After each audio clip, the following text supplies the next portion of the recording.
Bismillahirrahmanirrahim. Alhamdulillahirabbil alamin wa bihi nasta'in ala umuri dunya waddin. Wassalatu wassalamu ala asyrafil anbiya'i wal mursalin wa ala alihi wa sahbihi wa sallim tasliman katsira amma ba'd.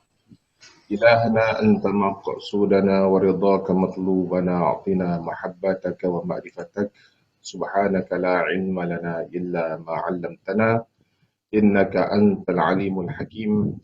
Rabbi inna na'udzu bika min hamazati syayatin wa na'udzu bika rabbina an yahdurun.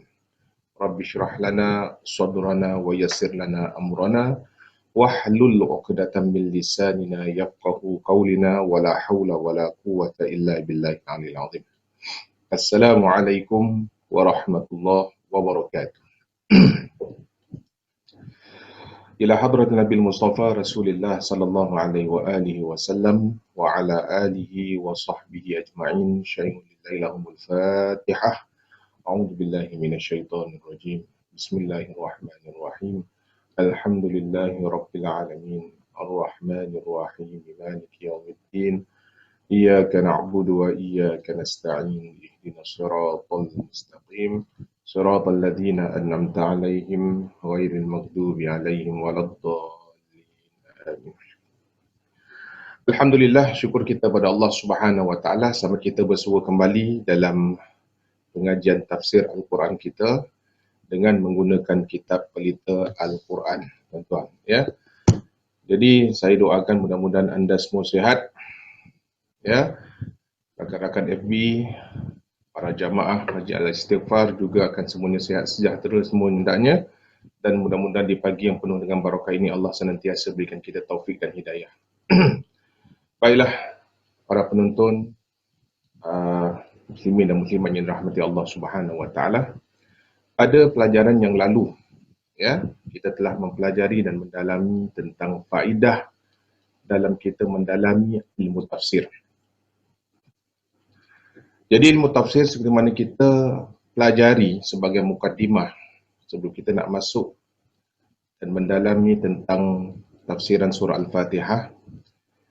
Di sini kita imbas balik pelajaran yang lalu di mana Al-Quran ini mempunyai beberapa seni pengajian. Beberapa seni pengajian yang terdapat di dalam Al-Quran. Kemarin kita dah bahaskan ilmu Quran saja boleh melahirkan ilmu tajwid. Di mana kita digalakkan untuk membaca Quran secara bertajwid dengan sifatul huruf, dengan makhraj huruf yang betul supaya bacaan kita sejajar dengan apa yang dibaca oleh junjungan Nabi besar kita Nabi Muhammad sallallahu alaihi wasallam.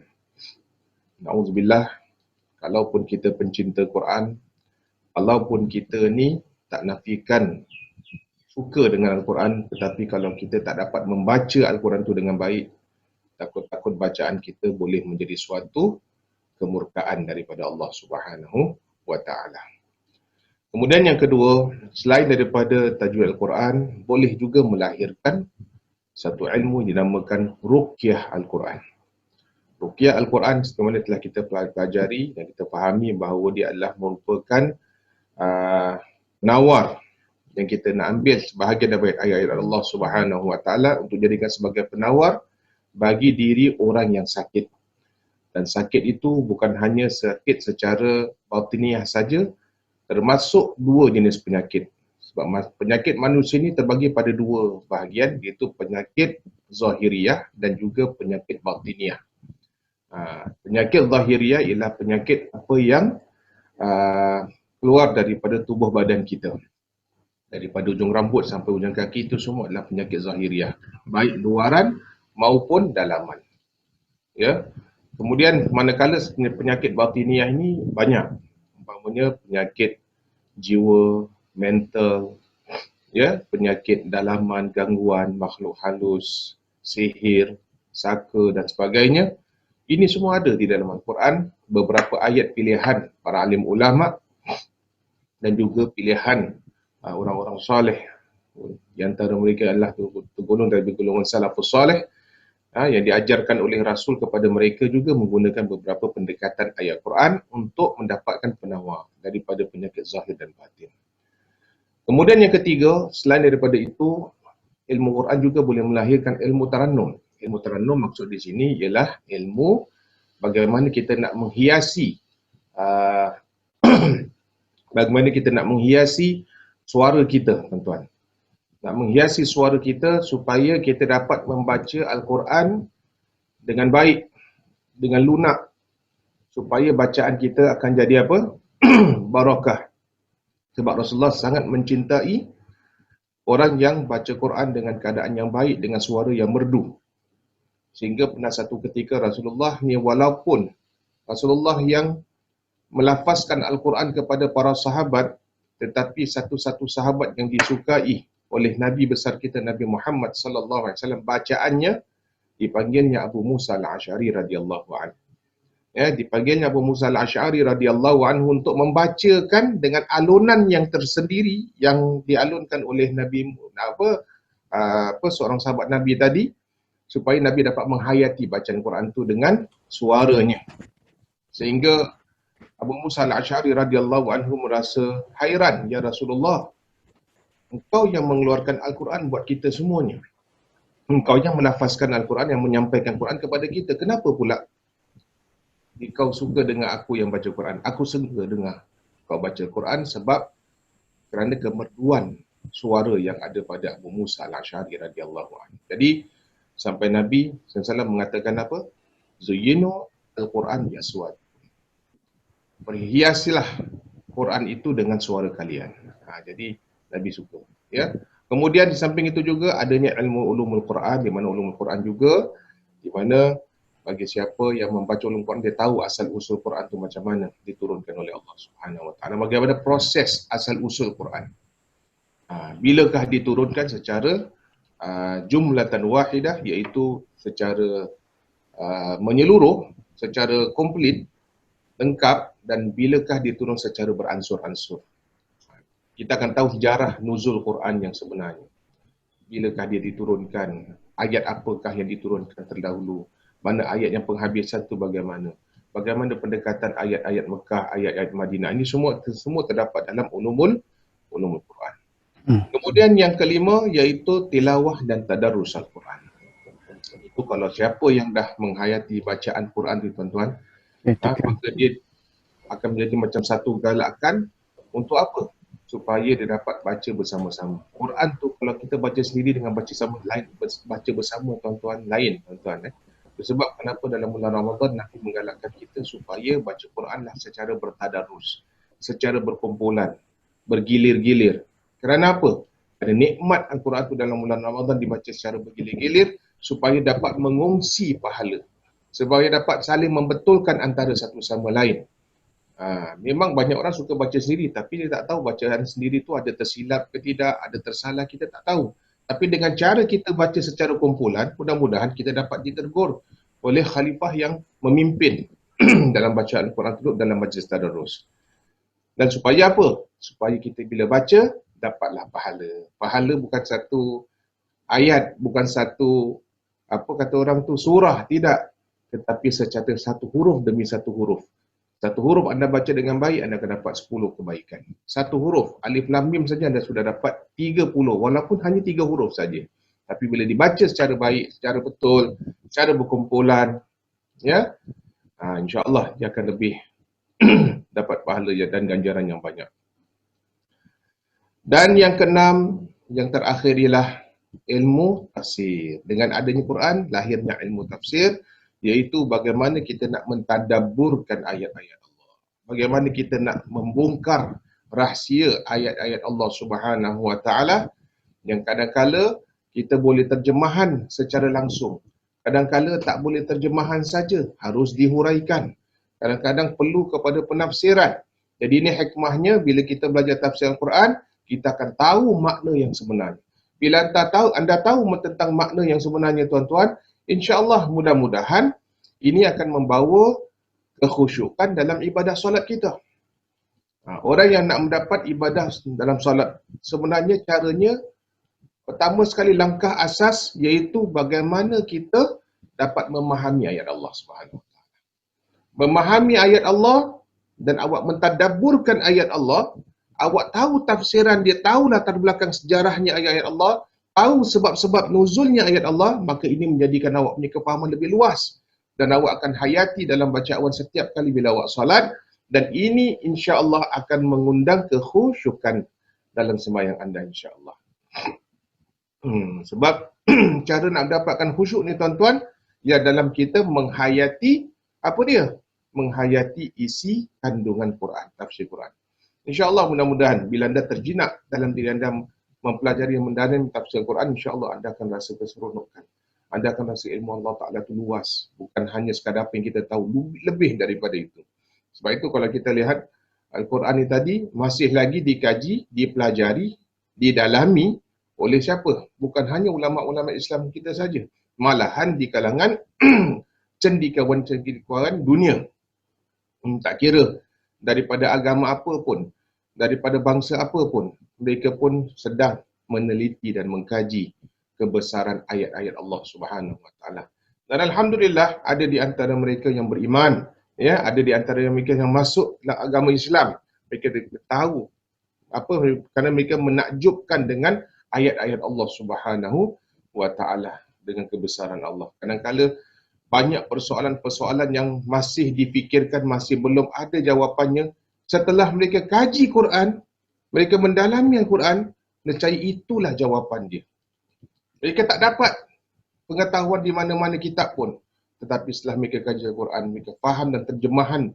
Walaupun dengan terjemahan Al-Quran, tuan-tuan, dalam bahasa mereka, ternyata mereka tahu bahawa ini sudah 1441 tahun yang dahulu yang Allah Ta'ala sudah jelaskan. Terbukti ini jawapan yang mereka cari selama ini, dan akhirnya datang hidayah Allah kepada mereka dan akhirnya mereka menganut Islam. Subhanallah. Kita bayangkan orang kafir baca boleh menganut Islam. Kalau kita baca tak ada datang kesan, tak tahu apa jadi pada kita punya hati, tuan-tuan. Tak tahu apa jadi kita punya pemikiran, tuan-tuan. Yang menjadikan kita tak rasa kagum sendiri dengan kitab Allah Subhanahu Wa Taala yang kita seharusnya baca, mengkaji, mendalami, ya, mengambil peduli terhadap ayat-ayat Allah Subhanahu Wa Taala. Baik. Pada hari ini saya nak bincangkan kepada tuan-tuan iaitu tentang pendekatan ilmu tafsir ini. Bila kita pelajari dalam ilmu tafsir ni, tuan-tuan, ada ulama mengatakan dalam kita mempelajari ilmu tafsir ni, di situ ada 3 pendekatan yang akan terjadi dalam diri kita. Bila kita belajar dan mempelajari tafsir Al-Quran ini tadi. Pertama sekali dari sudut pembacaan. Orang yang belajar tafsir, dengan sendirinya dia akan tahu cara membacanya. Membaca Al-Quran dengan cara yang baik, dengan cara yang betul ini, akan mendapat apa? Kasih sayang daripada Allah Subhanahu Wa Taala. Dan oleh kerana itulah, tuan-tuan, kenapa Nabi suruh kita belajar, mempelajari dan mendalami, mengkaji Al-Quran. Kerana apa? Sebab faedahnya nanti, pahala Quran yang selama ni kita dekat, yang kita pelajari nanti, suatu hari nanti dia akan jadi syafaat kepada kita. Di yaumil qiyamah dia akan jadi syafaat. Anda tak perlu cari syafaat amal ibadah yang lain. Cukup Al-Quran saja boleh jadikan syafaat untuk kita.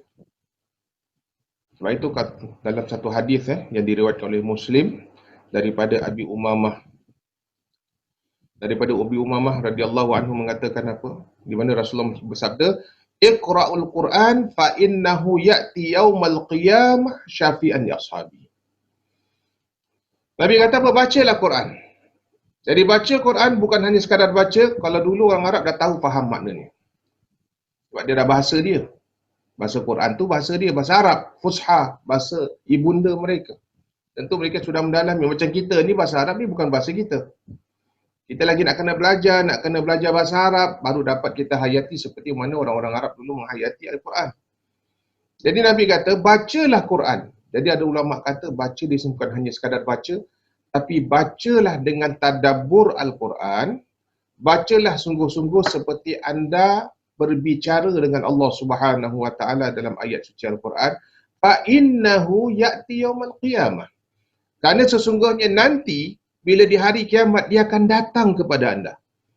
pahala bacaan Quran ini akan datang kepada anda untuk apa? Syafi'an li ashabihi. Untuk memberikan syafaat kepada yang membacanya.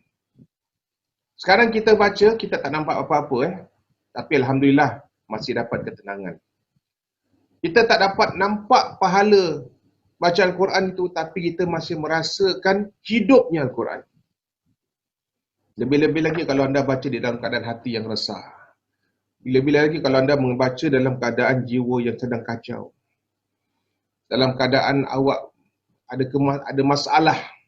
Dalam apa saja 1001 masalah. Jangan kita hanya duduk termenung. Syaitan akan was-was pada kita.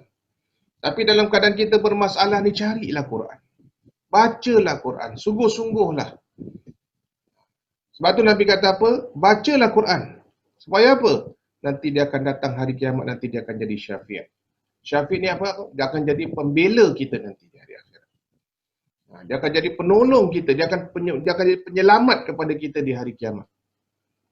Dikala orang tengah sibuk mencari, menggapu apa kita nak cari pahala apa yang boleh selamatkan dia di hari mahsyar kelak nanti. Tak payah. Kita Alhamdulillah. Oleh kerana kita sudah aktifkan diri kita dengan ayat Quran, kita dah mula baca menjinakkan diri kita, suka baca Quran, tak baca Quran rasa macam risau. Kita kalau tak baca Quran rasa macam sedih. Kita tak baca Quran rasa macam tak ada makna dalam hidup kita ni, tuan-tuan. Macam itulah. Kalau kita macam gitu, ada perasaan yang macam gitu, tuan-tuan, maknanya apa?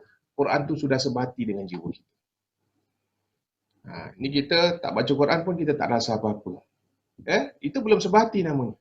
Orang yang sebati dengan Quran, dia akan rasa bila dia nak baca Quran. Kalau satu hari tak baca, dia akan resah. Dia akan sedih. Dia akan rasa tak sedap. Mesti nak baca. Mesti nak, istilahnya apa? Kita kontak dengan Allah Subhanahu Wa Taala melalui bacaan Quran. Ini pahalanya nanti akan jadi penyelamat kita. Ini pendekatan yang pertama, bila anda baca. Bila anda baca. Yang kedua, ketika anda membaca dan anda ingin mendalami tentang rahsia yang terkandung dalam Quran, akan anda kecapi. Maknanya anda akan dapat rahsia-rahsia dalam Quran. Lagi banyak anda mengkaji, lagi banyak anda mendalami, lagi banyak anda himpunkan diri anda dengan ulama-ulama Quran, ulama-ulama tafsir Quran ni tadi, dia akan apa? Dia akan menerangkan jiwa anda. Bila kita mendalami, dia akan terangkan jiwa kita, dia akan jadikan diri kita mudah-mudahan jadi hamba Allah yang soleh. Kita akan jadi orang yang suka beramal ma'ruf dan nahi mungkar, insya-Allah. Di samping itu, awak tak nampak suatu pembohongan yang berlaku dalam dunia ini kerana apa? Bila awak dah belajari dalam ilmu Al-Quran. Jangankan kata 30 juz. Juz amma saja anda dah khatam. Ni juz amma ni anda kalau boleh khatamkan Quran dalamnya, percentage anda punya keimanan akan bertambah. Tambah, tuan-tuan. Tengok saja dalam ulama punya ungkapan kata apa. Kalau kita baca surah Al-Fatihah saja, Fatihah saja kalau kita nak tafsirkan, dia boleh mencakup 30 juz Al-Quran. Tengok. Subhanallah. Kalau surah Al-Ikhlas saja, Al-Ikhlas bila kita kaji saja, dia telah mencakup 1/3 daripada Al-Quran. Kenapa? Sebab surah Ikhlas ni kan surah Tauhid. Surah membicarakan tentang pengenalan kita dengan Allah Subhanahu Wa Taala. 1/3 Quran anda sudah kuasai dengan surah Al-Ikhlas saja. Belum lagi yang lain-lain punya surah yang anda pelajari dan anda dalami. Jadi anda akan nampak segala apa yang anda pelajari dan anda mendalami, anda tak akan lihat sesuatu pembohongan yang ada kat dalam dunia ni yang Allah Ta'ala jadikan. Sebab itu kenapa dalam surah Ar-Rahman, kalau anda lihat Allah berulang-ulang kali dengan ucapan apa? Fabi ayyi ala'i rabbikuma tukadziban. Fabi ayyi ala'i rabbikuma tukadziban. Dengan nikmat apalah yang kau lihat daripada Tuhan tukadziban yang kau boleh nak membohongkan. Ada apa nikmat Allah Ta'ala yang kita boleh bohong? Jadi dalam surah Naam ayat 391 di sini Allah Ta'ala juga menyatakan, A'udzubillahi minasyaitonirrajim, walladzina kadzdzabu biayatina summun bukmun fidh dhulumat. Yang bermaksud mereka yang membohongi ayat-ayat kami. Kan banyak kan orang-orang atheism, orang yang tak percaya pada agama Islam, mereka cuba nak mengatakan Islam itu adalah suatu agama pembohongan. Satu agama yang tak ada, dia adakan. Sebab kita sendiri tak dapat buktikan macam mana rupa Tuhan kita. Kita sendiri tak dapat buktikan macam mana wajah Allah Rabbul Jalal. Sebab kita percaya dalam tauhid, Allah tidak berwajah, Allah tidak beranggota tubuh, Allah tidak serupa dengan segala makhluk. Sedang orang-orang yang di luar sana yang bukan beragama Islam, mereka sendiri ingin apa? Ingin pastikan macam manakah Tuhan kita yang sebenar. Okey. Jadi kerana apa? Sebab mereka nak tahu kita ni sebenarnya sembah apa? Sembah Tuhan yang macam mana ni sebenarnya? Inilah yang mereka macam was-was dengan agama kita. Kita beriman pada Allah, tetapi kita tak dapat buktikan bagaimana rupa Allah. Kita tak dapat buktikan bagaimana zat Allah. Itu sebab ada orang ni tak macam yakin dengan agama Islam kita. Kemudian kita ni hanya sentiasa rapat dengan Quran, sentiasa baca Quran. Ya, betul? Jadi kita kata pula Quran tu datang daripada Allah. Sekarang Allah tak boleh dilihat, ayat Qurannya kok boleh dilihat. Ini pelik kan? Orang akan sangka macam mana ni datang daripada mana? Kita kata datang daripada Allah. Tapi disampaikan oleh junjungan Nabi besar kita, Nabi Muhammad SAW. Jadi dia akan pertikaikan macam mana kita sebagai orang yang beragama Islam, kalau kita yakin pada Nabi Muhammad pun tak pernah terangkan kita macam mana rupa Tuhan yang sebenarnya. Rasulullah sendiri pernah naik pergi Mi'raj ke atas langit. Tapi Nabi tak pernah ceritakan kepada para sahabat bagaimana rupa Allah, bagaimana gambaran Tuhan. Ya, cuma dijelaskan apa pengalaman-pengalaman yang dalam perjalanannya di malam hari ketika Isra dan ketika Mi'raj, apa yang Nabi dapat daripada Allah Subhanahu Wa Taala, itu najizan yang Nabi sampaikan. Nabi tak sampaikan lebih daripada itu. Jadi macam mana kita dapat buktikan ketuhanan kita yang sebenarnya? Jadi itu sebab Allah Ta'ala kata, walladzina kadzdzabu biayatina, apabila mereka membohongi ayat-ayat kami, summum bukum fi dhulumat, mereka pekak, mereka tuli pekak dan dalam kegelapan dalam kehidupan mereka. Mereka tak nampak. Tapi setelah mereka bila baca Quran, mereka kaji, sedikit-sedikit Allah bukakan hidayah. Kalau kajian mereka ni ikhlas, nak tahu kebenaran pada ajaran Islam, Allah Ta'ala akan beri hidayah. Tapi ada di antara mereka yang kaji Al-Quran, bukan mereka nak dapatkan hidayah, tetapi mereka nak cari kesilapan-kesilapan dalam ayat Quran. Itu sebab mereka tak menemukan, lantas mereka walaupun belajar sampai ke peringkat apa pun ajaran Islam, orang-orang orientalis ni umpamanya tuan-tuan, dan mereka tak akan dapat hidayah daripada Allah. Sebab apa? Yang mereka niatkan awal mula nak belajar tentang Al-Quran untuk cari silap-silap yang ada dalam Quran. Ternyata mereka tak dapat membuktikan. Mereka tak dapat buktikan cari kesilapan-kesilapan dalam Al-Quran yang mereka nampak tu kebenaran. Tapi kenapa tak dapat hidayat? Kenapa orang lain, orang kafir lain bila belajar Quran dapat hidayat? Kenapa dia tak dapat hidayat? Sebab niat awal dia apa? Nak cari kesilapan-kesilapan dalam Al-Quran. Inilah. Sebab yang beri hidayat ni bukan siapa-siapa, bukan apa-apa semua. Kadang-kadang semua berjadikan sebab. Tapi Allah yang memberikan hidayat kepada hamba. Jadi satu kesimpulan kita boleh dapat, kalau kita nak Allah Ta'ala kekalkan itu hidayat dalam diri kita sebagai orang Islam ni, maka dekatkanlah diri kita dengan Al-Quran. Pelajarilah Al-Quran dengan sedalam-dalamnya, maka anda akan senantiasa dijaga, dipelihara hidayat Allah kepada kita. Okey, ini yang kedua. Kemudian yang ketiga, dari sudut pengamalan. Ini pendekatan kita yang Quran ni 3 perkara. Anda membaca, anda mendalami, dan ketiga, apabila anda mengamalkan apa yang anda belajar. Apabila anda dapat amalkan apa yang anda belajar ni tuan-tuan, maka di situlah anda akan dapat menghayati syariat Allah Subhanahu wa taala, iaitu dalam cara bagaimana untuk anda mengabdikan diri kepada Allah Subhanahu wa taala, dengan supaya dengan kita dapat mendekatkan kepada Allah, akan dapatlah dipertingkatkan darjat kita, agar dapat dipertingkatkan darjat kita di sisi Allah Subhanahu wa taala. Ini tujuannya kita, tuan-tuan. Sebab nak jadi orang Muslim, nak jadi orang beriman, kita nak bukan hanya sekadar iman kita begitu saja satu level. Tidak, kita boleh berhak untuk meningkatkan taraf keimanan kita. Yang baik, yang lebih baik, yang terbaik, yang mengatasi, saling mengatasi. Bagaimana cara kita nak meningkatkan iman kita, tuan-tuan? Tidak dapat tidak, ialah dengan kita mempelajari dan mendalami Al-Quran.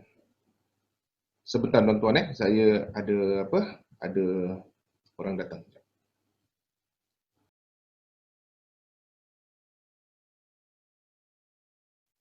Baiklah tuan-tuan dan puan dirahmati Allah Subhanahu wa taala.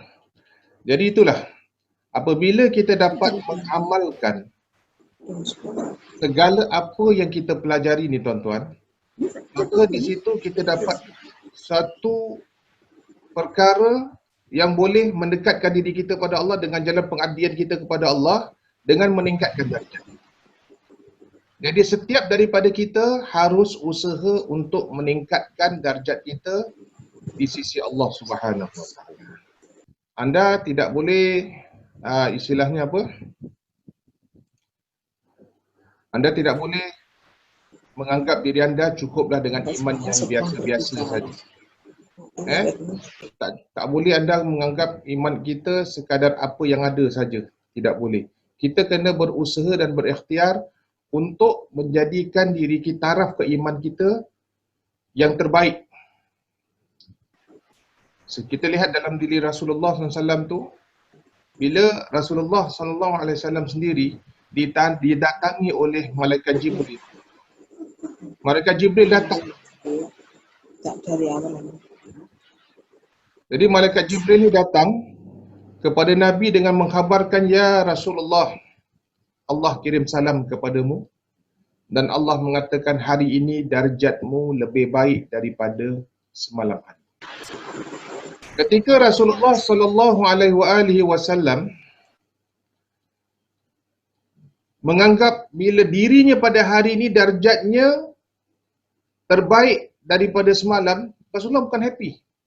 Rasulullah bukan gembira macam kita Kalau hari ini kita lebih baik dari semalam, kita gembira. Tetapi Rasulullah menganggap, oh jadi semalam tak berapa baik seperti hari ini. Hari ini lebih baik, mana semalam kurang baik.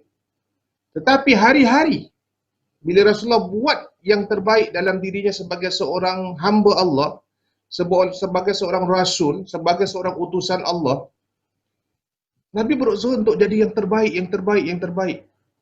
Tapi ini hasilnya. Setiap kali Rasulullah datang, Rasulullah datang kepada siapa namanya? Malaikat Jibril datang kepada Rasulullah. Kemudian Rasulullah diberitahu tiap hari darjat engkau lebih baik daripada semalam. Besok nanti datang lagi, darjat engkau lebih baik daripada semalam. Inilah kedatangan Malaikat Jibril jumpa dengan Rasulullah mengkhabarkan tentang perkara yang sama. Jadi Nabi menganggap kalau hari ini baik, berarti minggu lepas ataupun semalam hari tidak dapat kedudukan yang baik. Jadi itulah, kita sebagai umat Nabi Muhammad sallallahu alaihi wasallam juga harus berikhtiar. Kalau Nabi tiap-tiap hari untuk menjadi seorang Muslim hamba, sebagai utusan, sebagai seorang Nabi Rasul yang terbaik, maka kita juga harus mempunyai kedudukan yang sama. Kita kena cari apa dia jalan-jalan yang boleh meningkatkan keimanan kita. Apa dia jalan-jalan yang boleh mendekatkan diri kita kepada Allah untuk meningkatkan darjat kita. Maka cara yang paling cepat untuk meningkatkan darjat kita di sisi Allah, apabila setiap kali bila kita mempelajari dan mendalami Al-Quran, kita amalkan, inilah satu cara untuk meningkatkan darjat keimanan. Ya. Jadi inilah tuan-tuan. Sebab itu Allah Subhanahu wa taala menyatakan dalam surah Al-Bayyinah. Jadi oleh kerana itulah Allah Subhanahu wa taala berfirman dalam surah Al-Bayyinah, dalam ayat yang kelima Allah Taala menyatakan apa? A'udzubillahi minasyaitonir rajim. Wa ma umiru illa liya'budullaha mukhlishina lahuddin hunafa'a wa yuqimus shalah wa yu'tuz zakah wa dzalika dinul qayyimah. Yang bermaksud, wa ma umiru, mereka tidak disuruh melainkan apa? Untuk mengabdikan diri kepada Allah dengan dalam keadaan ikhlas terhadap agama yang bersih ini, supaya apa? Wa yuqimus shalah wa yu'tuz zakah. Supaya mereka dapat mendirikan solat, mereka dapat mengeluarkan zakat, wa dzalika dinul qayyim. Maka inilah kedudukan agama yang sebenarnya. Jadi tujuan kita dapat meningkatkan keimanan kita demi hari dengan usaha dan ikhtiar kita dalam mendekatkan diri kita dengan Quran, tujuannya apa? Supaya kita mendapat taufik daripada Allah Subhanahu wa taala. Tuan-tuan dan puan-puan dirahmati Allah, untuk mendapatkan hidayat, kita boleh dapat dengan apa cara? InsyaAllah kita boleh dapat hidayat. Tapi taufik ni paling penting, tuan-tuan. Taufik ni paling mustahak kerana taufik ini anda berupaya untuk mengamalkan apa yang diajarkan oleh Allah dan apa yang diajarkan oleh Rasul. Ini yang susah kita nak buat. Nak amal tu susah. Tetapi belajar boleh. Siapa-siapa boleh belajar. Siapa-siapa boleh dengar. Siapa-siapa boleh hayati pengajian-pengajian di mana-mana pun. Tetapi boleh amalkan tak dengan apa yang kita pelajari? Belum tentu kita dapat amalkan. Itu sebablah ulama mengatakan dengan pendekatan kita dengan Al-Quran ini tuan-tuan, dengan kita membaca, kita mendalami dan menyingkap rahsia yang ada dalam Quran, tujuannya kita dah dapat kedudukan yang ketiga ni apa dia? Pendekatan yang ketiga apa dia? Mengamalkan seluruh syariat Allah Subhanahu wa taala sehingga kita dapat menjadi hamba yang al-amru bil ma'ruf wan nahyi anil munkar. Kita dapat melaksanakan apa yang diperintahkan oleh Allah dan meninggalkan apa yang dilarang oleh Allah Subhanahu wa taala. Ini kita nak jadi. Dan kita ni biasanya bila kita belajar. Tak semua kita boleh amalkan. Ada yang kita boleh amalkan, ada yang kita tak boleh mengamalkan. Walaupun kita belajar, walaupun kita ibadah, tapi maksiat jalan terus kan? Maksiat apa? Mata ke, maksiat mulut ke, maksiat telinga, masih jalan terus lagi. Berarti kita belum satu peringkat darjat menjadi hamba Allah yang bersifat apa? Muraqabah. Kita belum jadi seorang hamba yang bersifat muraqabah ni, orang yang berhati-hati, yang berjaga-jaga. Jangan sampai kita mudah diperkotak-katikkan oleh hawa nafsu dan syaitan. Sebab itulah hikmah dalam kita mendalami ayat-ayat Allah Subhanahu wa taala. Marilah sama-sama kita tanamkan diri kita. Tanamkan diri kita untuk apa? Untuk menjadikan diri kita sebagai hamba Allah yang berkualiti, tuan-tuan. Nak jadi orang muslim-muslim yang baik, mukmin yang betul-betul yang beriman, yang dapat mengamalkan apa yang diajarkan oleh Allah. Jadi seorang muslim mukmin yang dapat kita menjauhkan diri kita daripada segala kemungkaran dan menjadikan diri kita sebagai seorang abid atau sebagai seorang muslim mukmin yang amil dengan apa yang dipelajarinya, insya-Allah. Jadi alhamdulillah dengan pendekatan yang ringkas ini saya rasa cukuplah sebagai penghayatan mukadimah kita dalam kita mempelajari pengajian tafsir Quran ini tadi, tuan-tuan. Jadi teruskanlah bersama kami, insya-Allah, tiap-tiap minggu. Mudah-mudahan kita akan dapat menerangkan lagi, dapat saya memberikan beberapa tips ya buat diri kita bersama, insya-Allah, sebagai satu langkah untuk menjadi hamba Allah yang beriman, yang beramal, yang soleh-solehah, insya-Allah. Amin ya rabbal alamin. Jadi saya rasa sampai sinilah dengan kita pada hari ini, insya-Allah. Mudah-mudahan kita dapat bersua di lain kesempatan lagi untuk kita membicarakan tentang perkara-perkara yang lain lagi. Ini belum habis ya, mukadimah kita masih belum habis. Masih lagi banyak lagi istifadah atau hikmah dalam kita mendalami ilmu tafsir. Akan kita sambung, insya-Allah, di lain kesempatan. Itu saja, terima kasih banyak. Mudah-mudahan Allah berikan kita taufik dan hidayah kepada kita semuanya. Aku qauli hadza wa astaghfirullahal azim li wa lakum. Baik, marilah sama-sama kita baca tasbih kafarah dengan surah Wal-'Asr. Bismillahirrahmanirrahim. Subhanakallahumma wa bihamdika asyhadu an la ilaha illa anta astaghfiruka wa atubu ilaik. A'udzu billahi minasyaitonir rajim. Bismillahirrahmanirrahim. Wal-'asr. Innal insana lafi khusr illa alladziina aamanu wa 'amilus shalihat wa tawasaw bil haqqi wa tawasaw bis sabr. Aqulu qawli hadza wa astaghfirullahal azim li wa lakum. Wassalamu alaikum warahmatullahi wabarakatuh.